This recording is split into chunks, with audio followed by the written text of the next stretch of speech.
নমস্কার প্রিয় দর্শক বন্ধুরা, রিম্পাস কিচেন উইথ গার্ডেনের আরেকটা নতুন পর্বে তোমাদের সবাইকে স্বাগতম। আর আজকে রান্না করব কচুর ফুলের ভিতরের অংশ। তো দেখো, কচুর ফুলগুলো কেটে নিয়েছি, আর এই যে ভিতরের যে সাদা অংশটা এইটা কেটে নেব। এই অংশটা অনেকে ফেলে দেয়, কিন্তু এটা না ফেলে রান্না করে একবার খেয়ে দেখো, ভীষণ ভালো লাগবে। তো এই অংশটা দেখো আমি কেটে নিয়েছি, আর এবার দেখো আমি জলে রেখে সিদ্ধ করতে দিয়েছি। তো এবার কড়াইতে তেল দিয়ে শুকনো লঙ্কা ফোড়ন আর 5 ফোড়ন দিয়েছি, দিয়ে কয়েকটা পেঁয়াজ কুচি, লঙ্কা কুচি দিয়ে দিলাম। আর এর মধ্যে দিয়ে দিচ্ছি আদা রসুন বাটা 1 চামচ। তো দিয়ে এই মশলাটা খুব ভালো করে নিতে হবে, একটু একদম লাল লাল ভাজা। তো এর মধ্যে আমি অল্প লবণ আর হলুদ দিয়েও কিন্তু মশলাটা ভালো করে কষে নেব।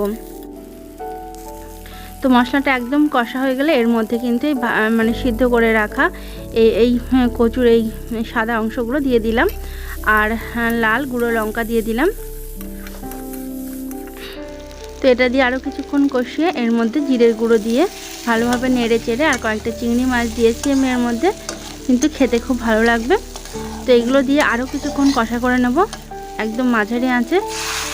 তো এবার এর মধ্যে জল দিয়ে দিচ্ছি, খুব অল্প পরিমাণ জল দেব, যেহেতু কচুর ওই ভিতরের ডাঁটাগুলো খুব আগে থেকেই সিদ্ধ করা ছিল অল্প, তাই অল্প পরিমাণ জল দিলাম, একদম মাখা মাখা রান্না করব। তো দেখো অনেকটাই তরকারিটা গ্রেভি হয়ে এসছে, আর এর মধ্যে কিন্তু আমি গরম মশলা দিয়ে দিলাম একদম শেষে। তো গরম মশলাটা দিয়ে আর একটু নেড়ে চেড়ে এটাকে নামিয়ে দিলেই রেডি হয়ে যাবে। তো বন্ধুরা, দেখতেই পাচ্ছ কত সুন্দর হয়েছে দেখতে, খেতেও কিন্তু ভীষণ টেস্টি। তো তোমরা বাড়িতে এভাবে বানিয়েও ভালো লাগবে। দেখা হচ্ছে নতুন রেসিপি নিয়ে। সবাই ভালো থেকো, সুস্থ থেকো, আর আমার চ্যানেলটিকে অবশ্যই সাবস্ক্রাইব করে দিও।